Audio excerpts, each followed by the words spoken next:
What's up, everybody, and welcome back to a brand new episode of ParaTruth Reborn. This is a pre-recorded show on 107.7 FM New Orleans and 105.3 FM on the Gulf Coast and United Public Radio Network. My name is Eric. And I'm Justin. We hope you're all having a wonderful end to your summer. I can't believe it's wrapping up already. It's actually been pretty cool over here in Ohio, like 60s, which is weird for August. Which is funny because we've been higher than you. Yeah, that's weird. It's very weird.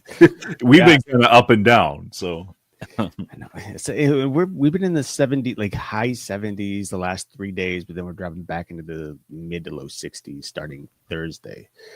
So I don't know. I think fall's pretty much just like, yeah, I'm bored and I'm coming to kick your door in. Spooky season right around the corner. Yeah, which, as long as spooky season is around, I don't mind it being cool because you can't have hot weather and enjoy, it's like Christmas in the Bahamas. It don't make sense.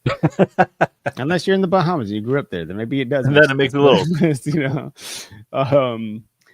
But anyway, as you guys may remember, last week we had mentioned we were talking about Atlantis this week, a short continuation of our little series here.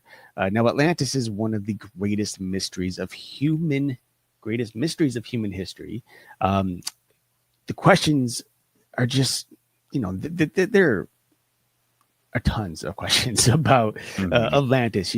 Scientists, just everyday investigators, people who simply are interested in the idea or the reality of Atlantis. It just raises so many questions, such as, was it an advanced civilization swallowed by the sea, or is it just a myth that Plato made up to teach a lesson? We have all these different questions, and whether or not we have answers, well, we're about to find out. So get ready, grab yourself a drink or a snack, or get a drink and a snack. Why not? Let's live a little, because we are about to delve into the deep history of the myth, lore, and possible truths of Atlantis. Now, it sounds like you're about to say something, but before you do, I was going to say, what are your initial pre-notions of Atlantis? What did you know or learn when you were growing up? I mean, just pop culture alone. There was a video game that I used to play that the theme was time travel. Mm-hmm. And in the third game of the series, you went back to Atlantis, El Dorado, and Shangri-La, all of which are not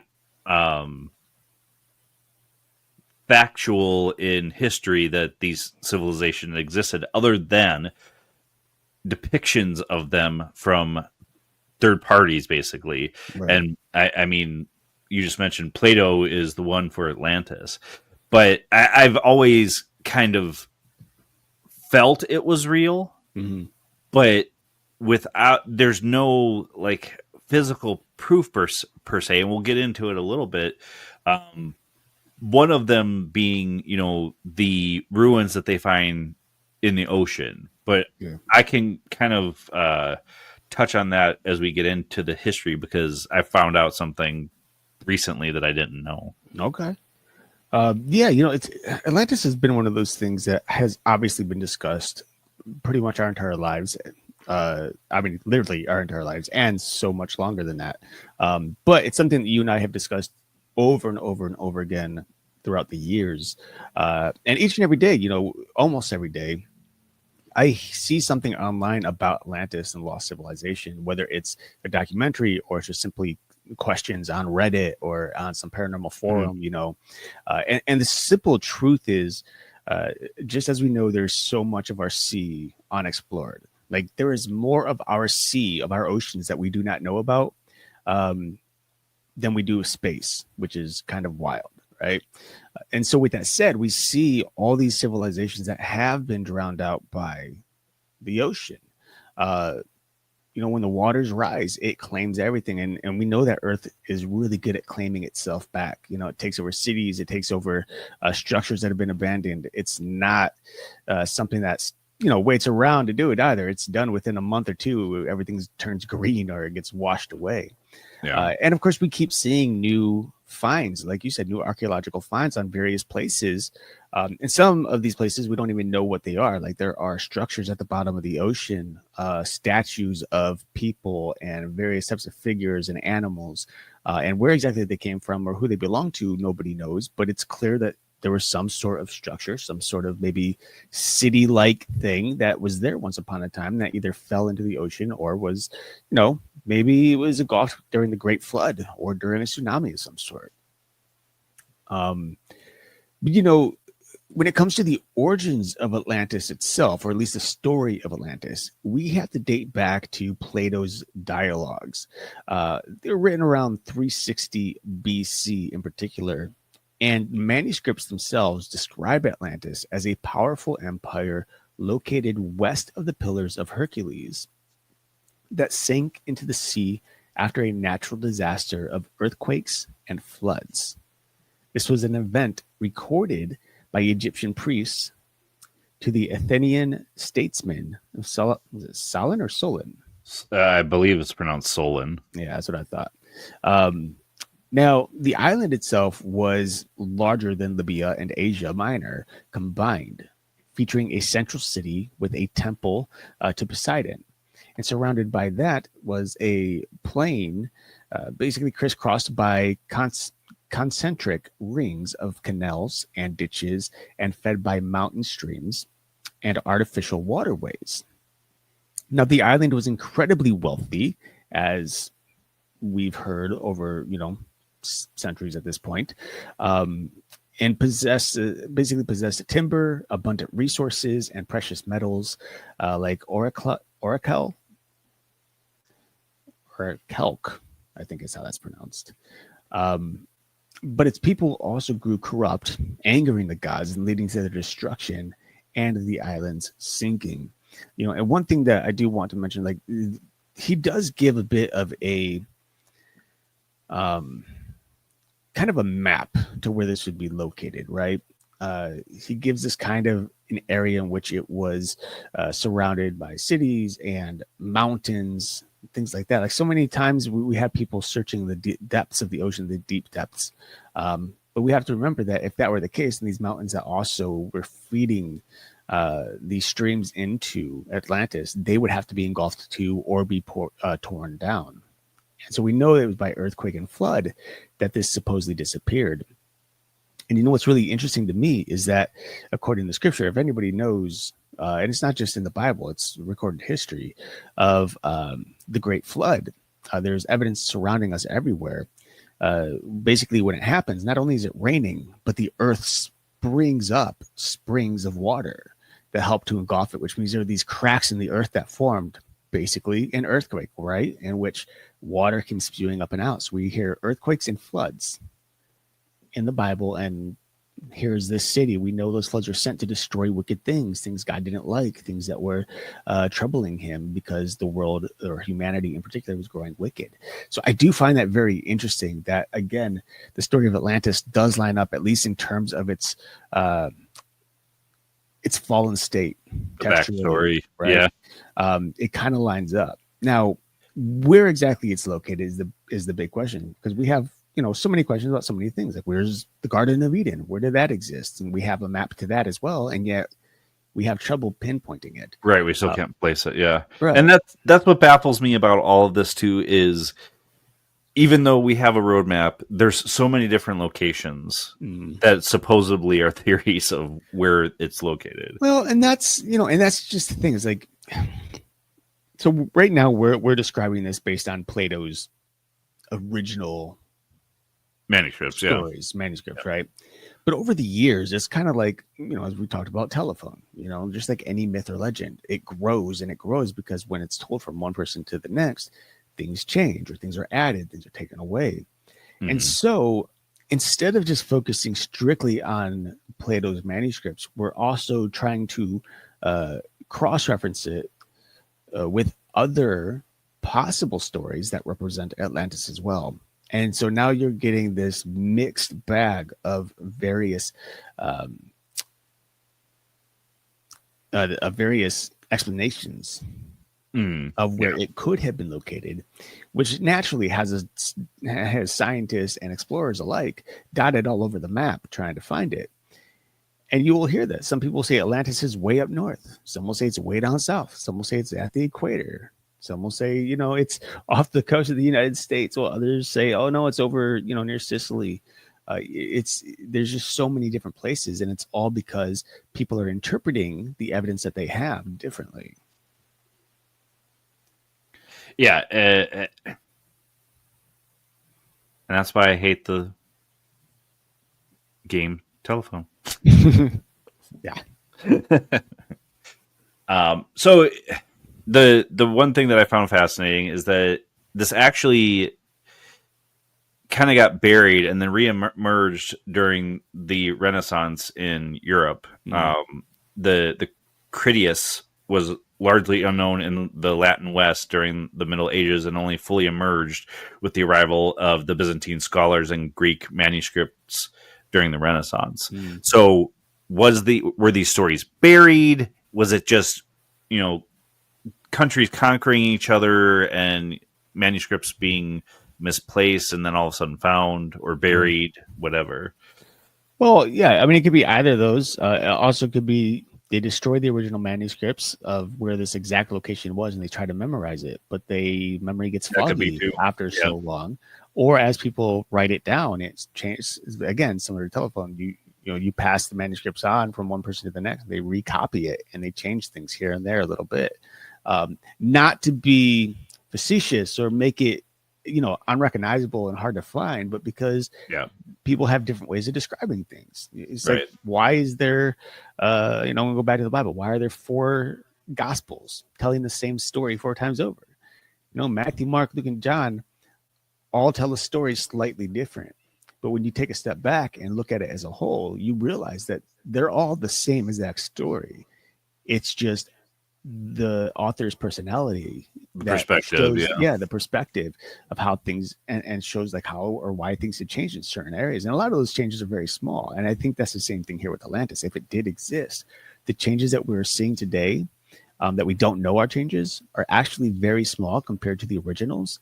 But because there's so many, it's grown them exponentially. And so we've lost where its location actually was, or is, I should say, if it's still there. Yeah.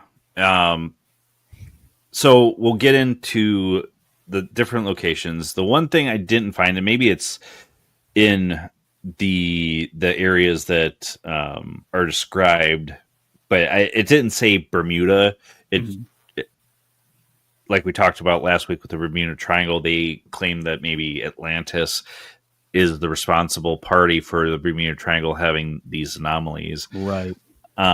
So the first one is the more ancient. Like as we go, it's getting closer and closer to history than we remember. But Santorini, there was an eruption in Santorini, and the theory proposes that Minoan eruption of Thera, or now known as Santorini, around 1600 BCE, which destroyed a sophisticated Bronze Age civilization at Akrotiri. Again, these names are going to kill us today, I think. With tsunamis and ash inspired the myth of Atlantis. Proponents suggest the caldera shape with its submerged central island and ring of surrounding land and resembles Plato's description of Atlantis, which makes a lot of sense. However, the theory faces significant challenges, including inconsistencies with Plato's timeline and location of Atlantis, and evidence that the Minoan culture was not entirely destroyed, but rather declined over time. Crete, I've heard this theory a couple of times. The theory linking Crete to the lost city of Atlantis is based on the idea that Plato's description of Atlantis might have been inspired by the Minoan civilization, which flourished on Crete thousands of years ago. While Crete didn't sink into the sea, as described in the Atlantis myth, the Minoan civilization did experience a catastrophic end, possibly due to the eruption of Thera volcano, which is close to Crete. And in that video game that I was telling you about, it kind of placed it somewhere in between Manoa and Crete. Right. Now we're getting towards closer to our neck of the woods, in a sense. The Azores or Canary Islands. Both the Azores and the Canary Islands have been suggested as possible locations for the lost city of Atlantis, which, with theories focusing on underwater structures like the submerged mountain Los Atlantes near the Canary Islands and alleged ancient megalithic constructions and cart ruts on the Azores. While these locations are volcanically formed islands in the Atlantic, as described by Plato, neither site has conclusive archaeological and geological evidence to suggest the existence of Atlantis, with many scholars believing Plato's account to be a philosophical allegory rather than a literal historical record. Now, one thing I will say before we move a little bit further is I saw an article recently that stated that there's been evidence to be found that the Greeks had a way of breathing underwater with reeds. Okay. And that's how a lot of these ruins that you see in the ocean were built. They built these things either in the ocean or brought them down and just used basically a snorkel to breathe underwater. I mean, that's very possible. I mean, to this day, people still do that using reeds to breathe. Right. That was the original way to snorkel.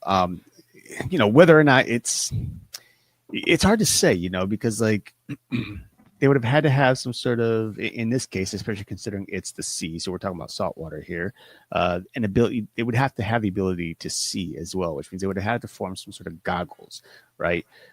Basically, they would have had to form a ton of stuff in order to be able to stay down at the bottom, to weight themselves down, to be able to use chisel or whatever other thing that they use down there.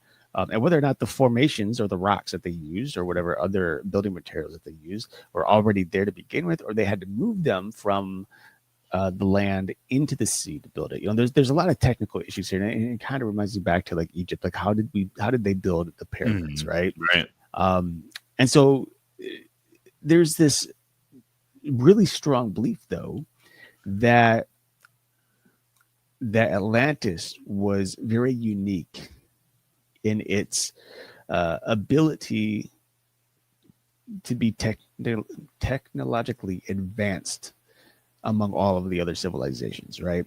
It stood out as being technologically advanced, and people will, they'll give credence to the possibility of alien help, extraterrestrial help, to provide them with opportunities to build new devices to do this kind of stuff. And whether or not that's true is, neither here nor there. There's no way to prove that currently. But if they really were so advanced, and even more advanced, and as some will say, more advanced than our current society, modern history, then there's definitely plenty of opportunities for them to actually go underwater and build it. But the big question is, if they did that, like if they went underwater to build this city and these this what is now ruins, why do it at all? Like, why build something that no one can see underwater? Unless it was some way of like praising a god or something, or some sort of worship. Yeah, it would be for praising Poseidon in Greek mythology, at least. So yes, you're not wrong there. But yeah, there's so many more questions that rise up when we talk about this every time, man. Every time. Right. What would be the motivation of ancient civilizations to do the things that they did? I'm still looking for motivations for some of the stuff we do in this day and age. I'm trying to find motivations of things I do in this day and age. Like, why did I do that? I don't even know what.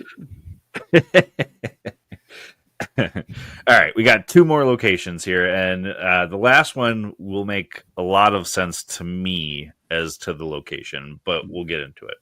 All right, so the last two areas is the Caribbean Bahamas, which does link to the Bermuda Triangle because that's in that region.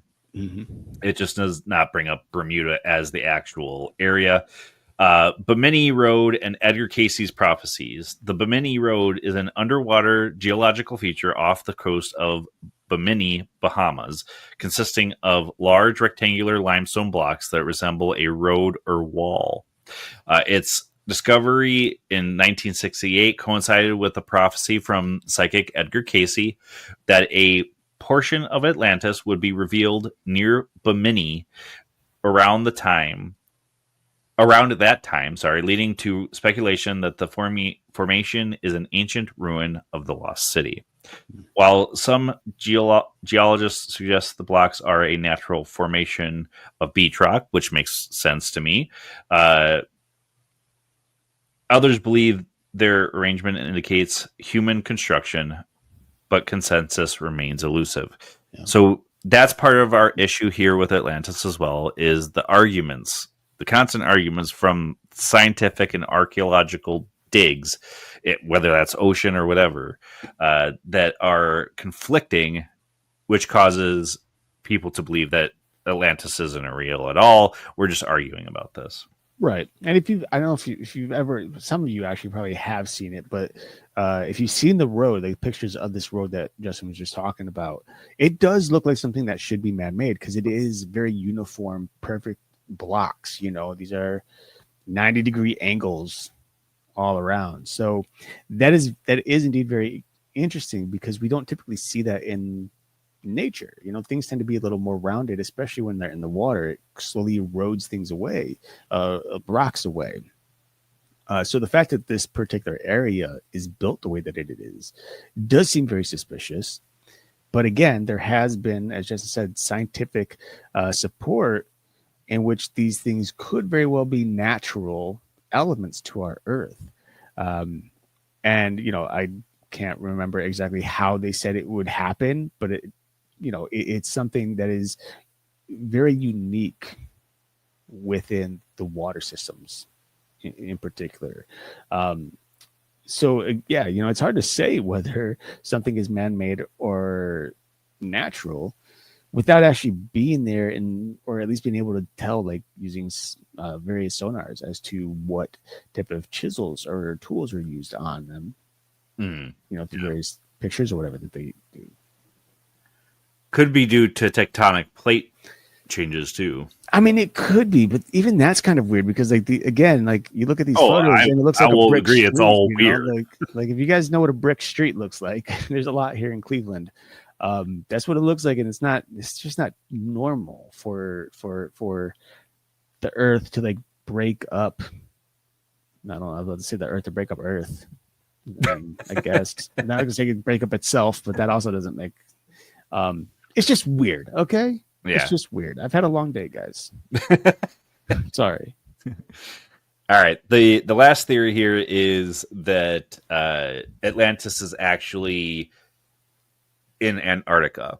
And it posits that the legendary city of Atlantis was located on what is now Antarctica, which was once a temperate continent before its catastrophic shift to the polar regions and subsequent burial under ice. This popular fringe theory, largely popularized in the 1990s, which is interesting that I've never heard it because that was around the time that I was getting interested in this stuff, is inspired by Charles Hapgood's controversial Earth's shifting crust theory and is not supported by scientific evidence, as plate tectonics explains continental movements over much larger geological timescales. But it does make sense to me because we still don't know what Antarctica was before it became Antarctica. And although it says that Atlantis fell into the ocean, it being frozen over would make you think that it went into the ocean because there's no existence of it anywhere. Right. Yeah, I mean, that's hard to say. And again, like even with Antarctica, I mean, I know there's been sonar uses to kind of decipher how deep the ice actually extends into the Earth. And they've found pyramids down there too. Yeah, which is pretty crazy. And it's pretty deep, like I remember listening to a podcast about exploration, and I believe it was on Ernest. Was it Ernest Shackleton in this case?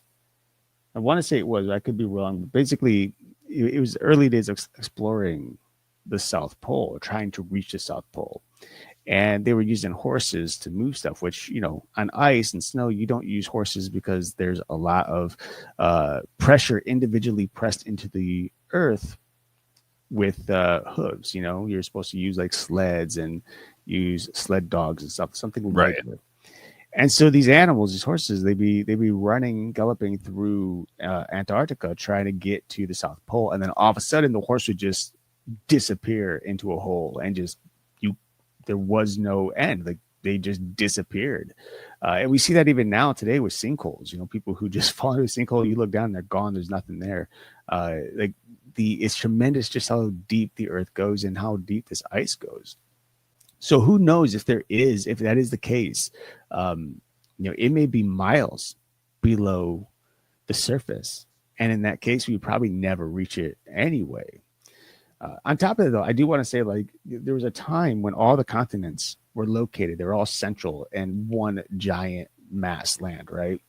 And due to the plate shift of the Earth, the continent slowly moved apart. So it's very possible that Atlantis was indeed at one point in a relatively tropical area and then slowly moved south into Antarctica. And, that's how it ended up freezing and potentially being buried by ice and snow. Another thing that I actually wanted to mention, I'm going to jump back a little bit to when you're talking about Santorini.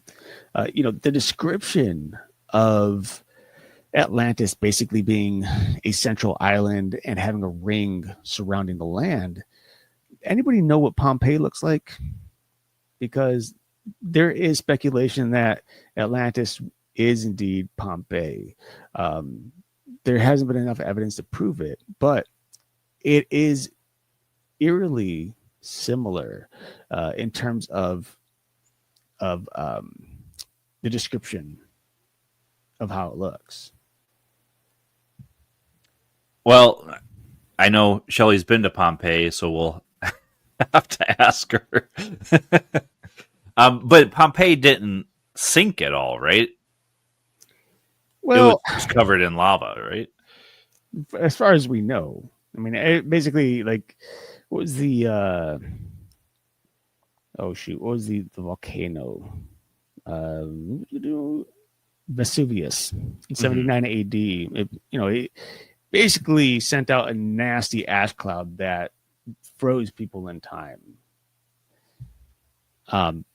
I would have no doubt that there was some flooding at the time as well, because it would have created tsunamis for sure, just the shock alone. But yeah, there's so many places that just look very similar to this island with a ring around it. And there's places down like in India, there's places near within the Bermuda, in which is like an island within an island within an island. And you just, it's just constant rain. So again, though, like you said, like where this place could be or what it actually looks like, we don't really know. And there's so many places that look similar that we can constantly just search and never find evidence. And it's like, at what point do you say that this particular place is indeed Atlantis? I mean, there's so many civilizations that have been buried by time. Right.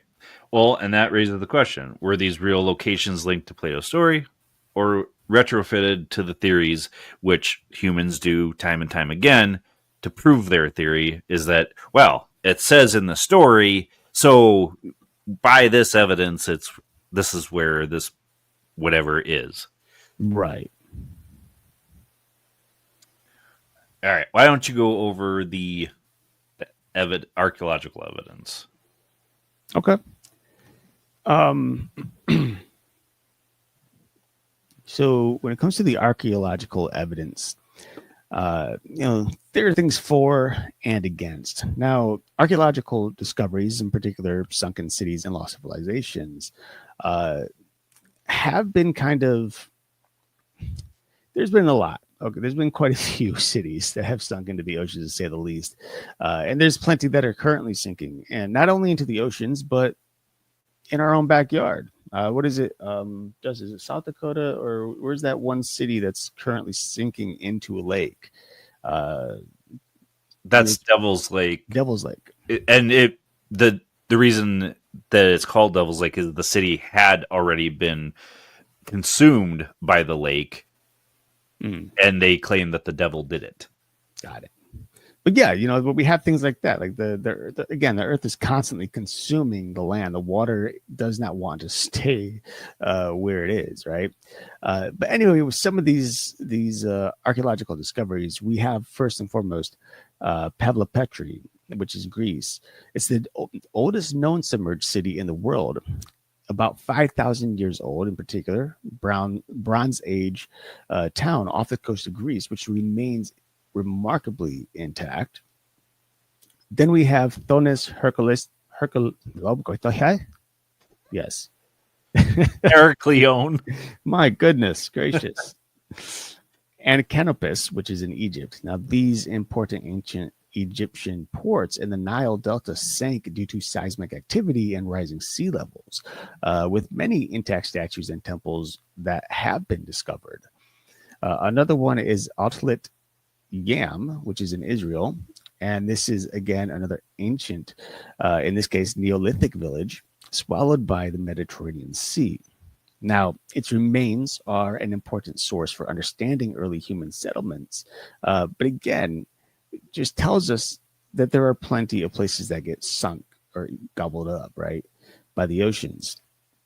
And then, of course, we have, I only want to say Bay, but that's not entirely accurate. Baie, maybe, which is in Italy. And this is a Roman resort town, which is now underwater due to, again, geological uplift and subsidence in the region, with remains of villas and nymphium of Emperor Claudius.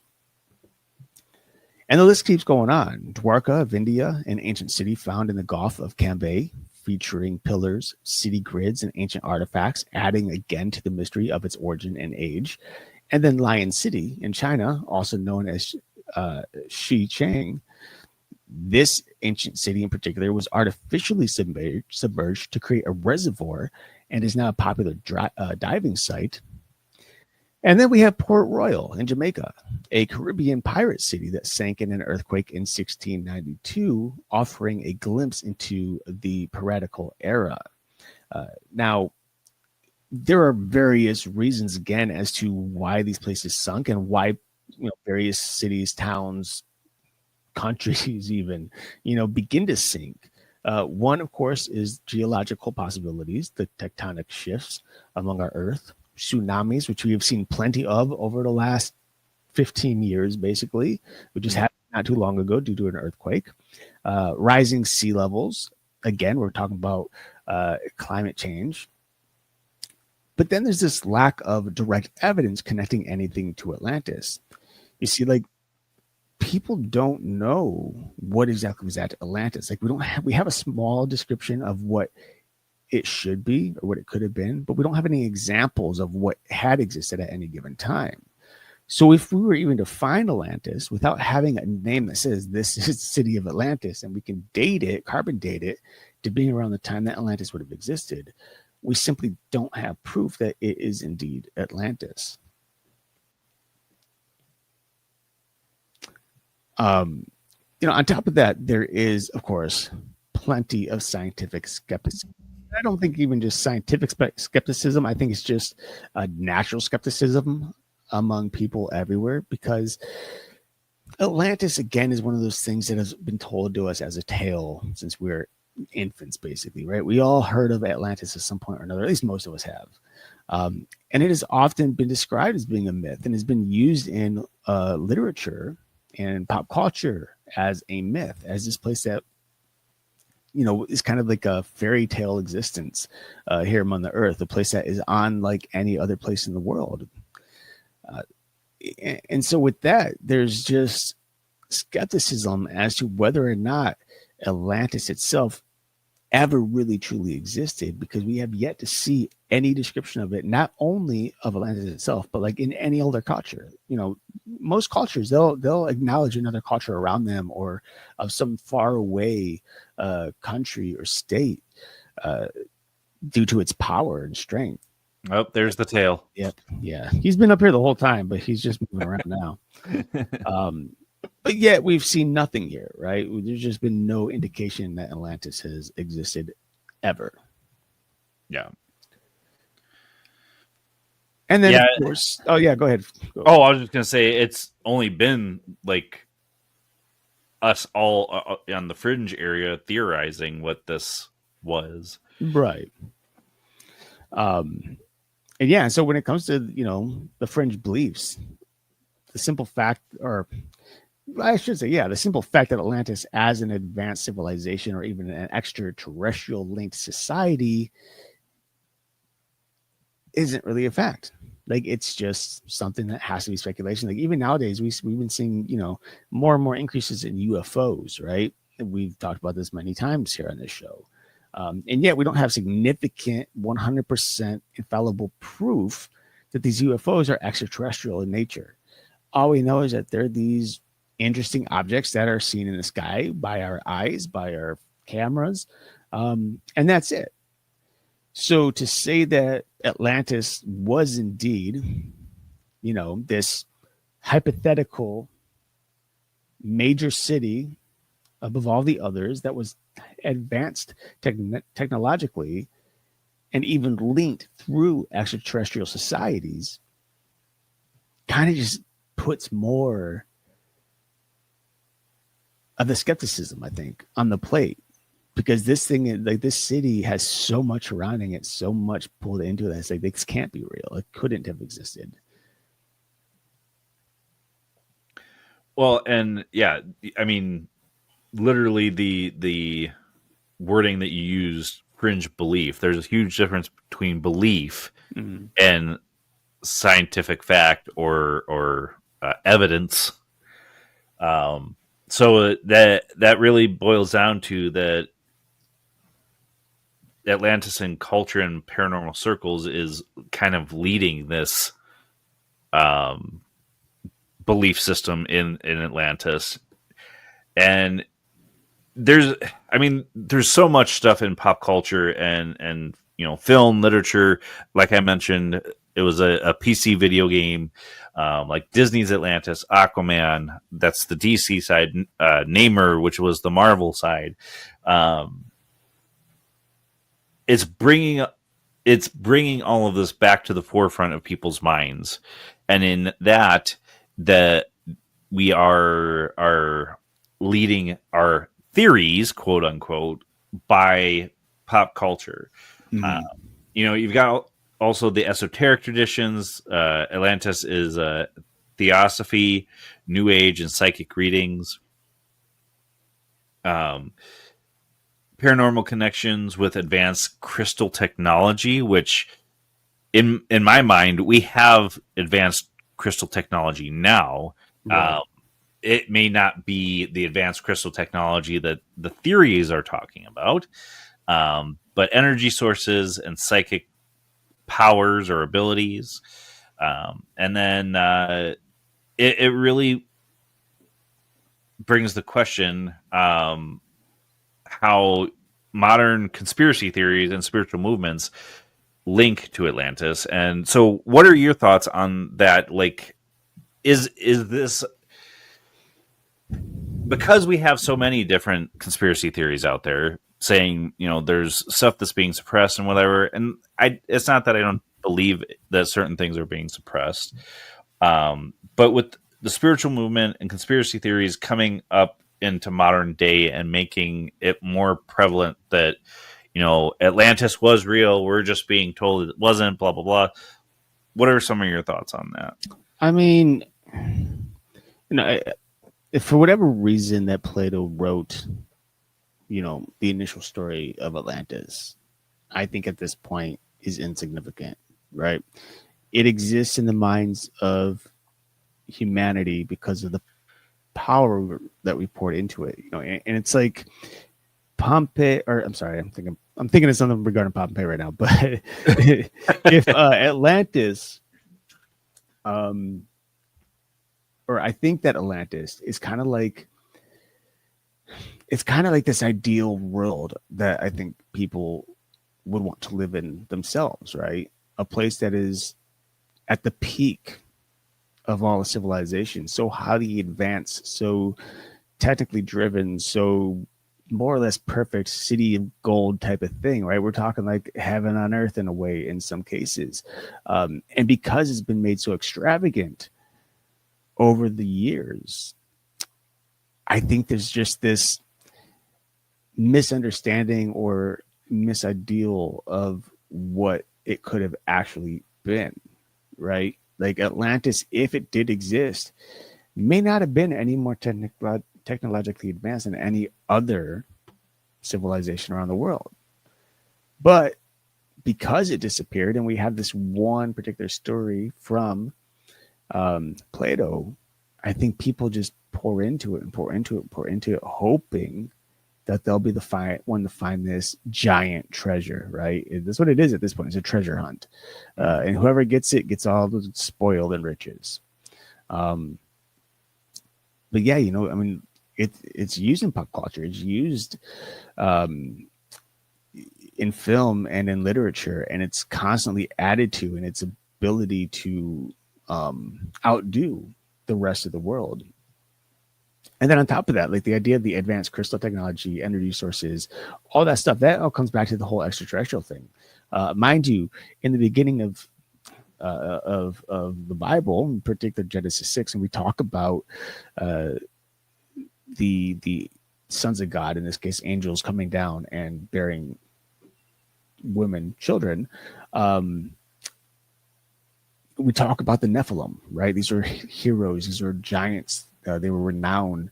These are individuals that were capable of teaching civilizations the unknown stuff that we learn today. So many will argue that some of the things that we learned, like psychic abilities or using crystal technology, was taught to us by these angelic human hybrids. Some will say it's extraterrestrials, aliens that taught us that. But again, I've said it before, it's very possible that the Nephilim themselves are the aliens. These creatures, basically, that were able to create and use technology way so advanced, like, we're talking thousands and thousands of years in advance technology compared to what was in modern time during those days.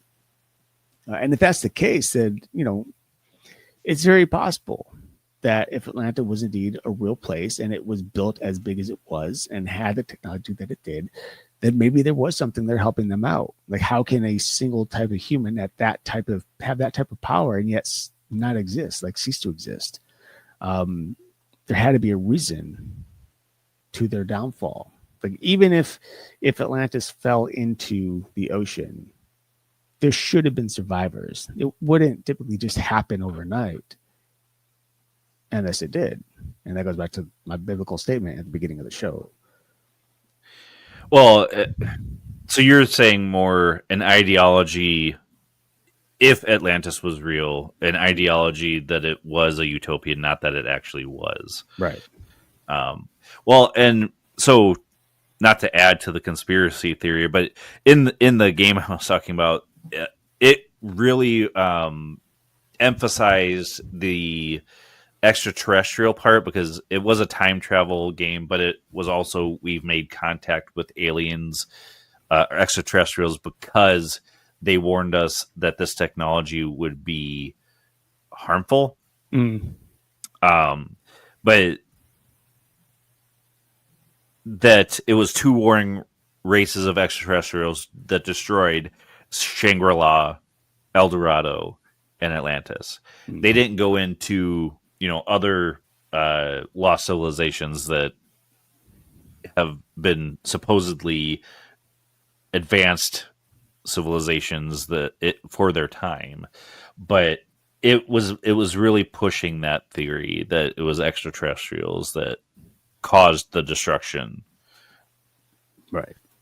Well, and that's very possible as well. Like, and I think that's part of the problem, is there's just so much speculation, that it has everybody spinning, and nobody knows which way to go, what to hold on to. Because, like, you start to develop a theory and you start following that theory, but then all of a sudden a new piece of evidence pops up, Instead of continuing on your journey, you take a fork in the road, and now you're searching something for something, possibly in somewhere completely different. And before you know it, you're just old and gray and on your deathbed, right? Maybe you'll find out what happened to Maybe you'll find out then. I don't know. Like there's so much speculation as to why Atlantis, if it existed, disappeared, and whether or not it was extraterrestrials that destroyed it, whether it was God that destroyed it, whether it was a natural Earth event that destroyed it. We will never know, or at least not in. I don't think anytime soon. I don't think in our lifetime. That's for sure. Atlantis is probably one of the most highly sought out civilizations ever, and it has yet to be found. But they keep finding other things, which I guess is kind of beneficial. We're learning about history, just not the history we want. Well, then, that really boils down to, like, was Atlantis just, a cautionary tale of hubris and about the downfall of civilizations? Because, I mean, history will teach us time and again that civilizations will come and go. Mm-hmm. We should be learning lessons from history. There's possible parallels to today's society. Look at what's going on right now with climate change, the misuse of technology. The list goes on, and political changes that are constantly happening within our society. Right. If Atlantis existed,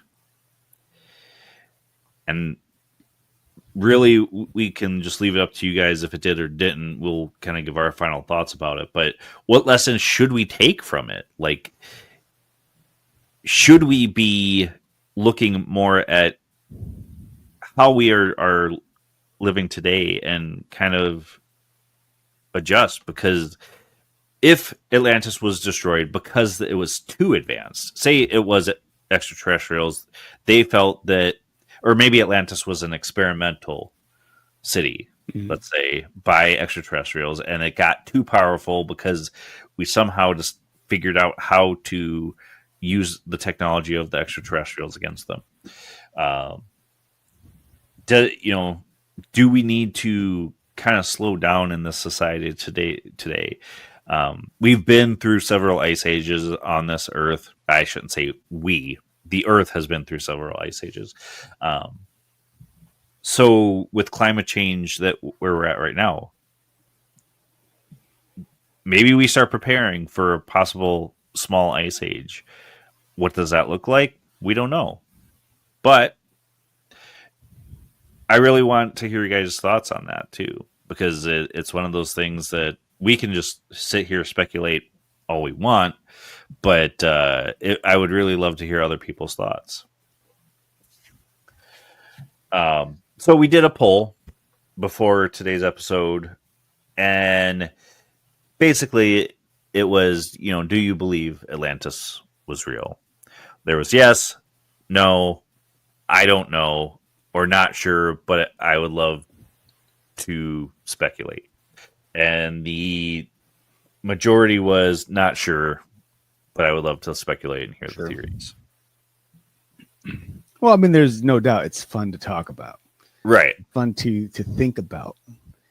I think it would be cool if Atlantis did exist. Whether or not it existed to, on par of what we currently believe it to have been, that's a separate thing altogether. But I think if we did find a city named Atlantis, I think a lot of people would it'd blow their minds, I think a lot of people would just lose it. Well, I mean, the same thing can be said for if extraterrestrials actually made contact, because we're not, we've talked about this a lot with guests and even just doing individual shows of just you and I, that it's not going to be the governments that give us this information. Right. It's going to be extraterrestrials that actually reach out to the populace. I think people would be losing their freaking minds about that too. Like, No, 100%. And I've got friends who 1000% believe that, you know, there's going to be uh, a moment within the next year or so in which extraterrestrial life makes itself known on their own. And again, that's something we've talked about here on the show Yeah. since like last summer, basically. Um, so it's really interesting. This is an interesting time that we're living in, for sure. Both in making modern history, but also in kind of subscribing to history itself. And the one thing that I notice is how, especially as an individual living in the US of A, how history repeats itself over and over again. And not saying that, any one country relives its own, history over and over, but it relives each other's history in many ways.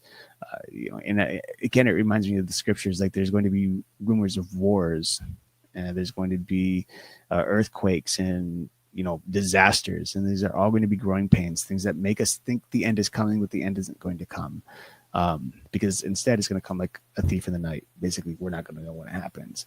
And I think a lot of what we're witnessing today, like in this world, I think it's a setup to an extent to make us focus in on the scary things that are happening and make us think about our past and what needs to be changed instead of focusing on our futures, and even on more in particular on our present tense moments, right? Like I think so many people, myself included, are so focused on the past or the future we forget to live now. And by all means, we can speculate about Atlantis as much as we want, but for those who are interested in securing it, finding it, like what is the benefit of that?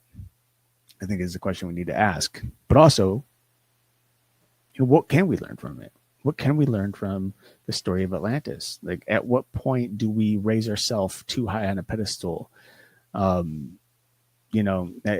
like, forget the exact saying, but basically it's from a rapper named Lecrae, a Christian rapper, and he calls it a power trip. Somebody who becomes so full of themselves, so prideful, so involved in what they have, that eventually they trip over their own power and they fall and they're humbled.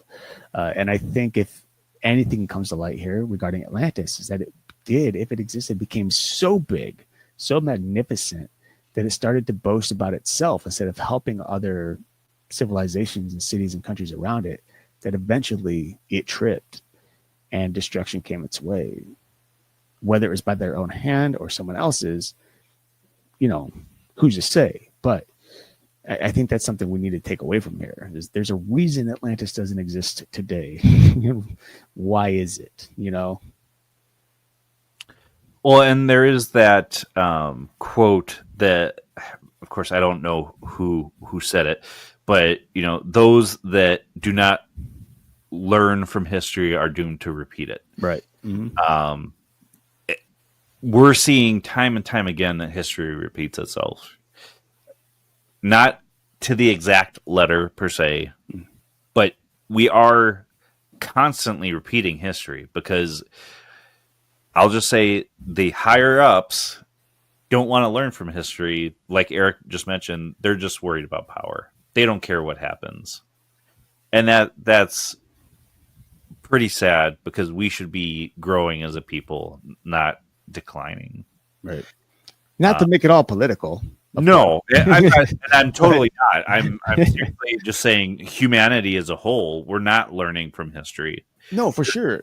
But I think that takes us back to Atlantis, because I think there's, again, there's so much speculation as to why it no longer exists, if it did exist. Like, why did it fall? Why was it? Like, everyone wants to say, oh, it was destroyed by this, that, or this. Like I said at the beginning of the show, if you were to abandon your house for a year, just leave it for a year. Don't come back. Don't check on it. Nothing.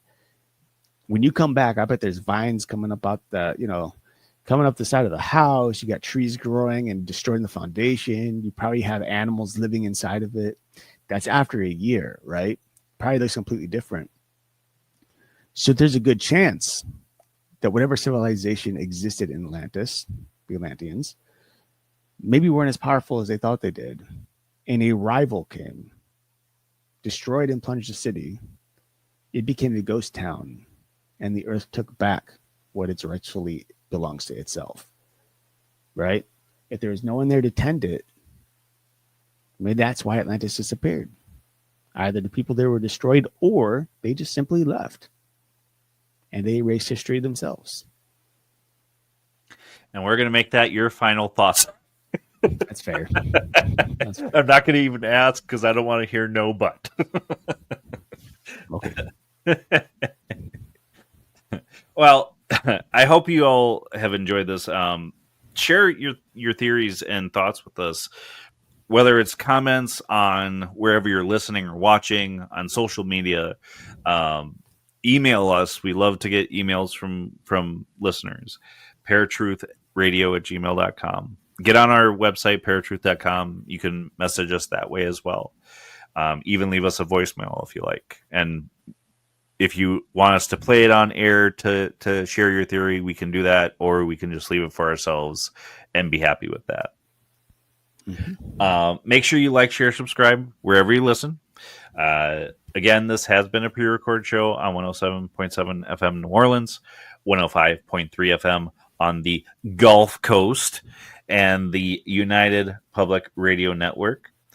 Make sure you check out all the great shows that we've got here, because we've got tons of them, and we got tons more joining constantly. But until next week, where you'll find us same time, same channel. My name is Justin. And I'm Erik. Peace.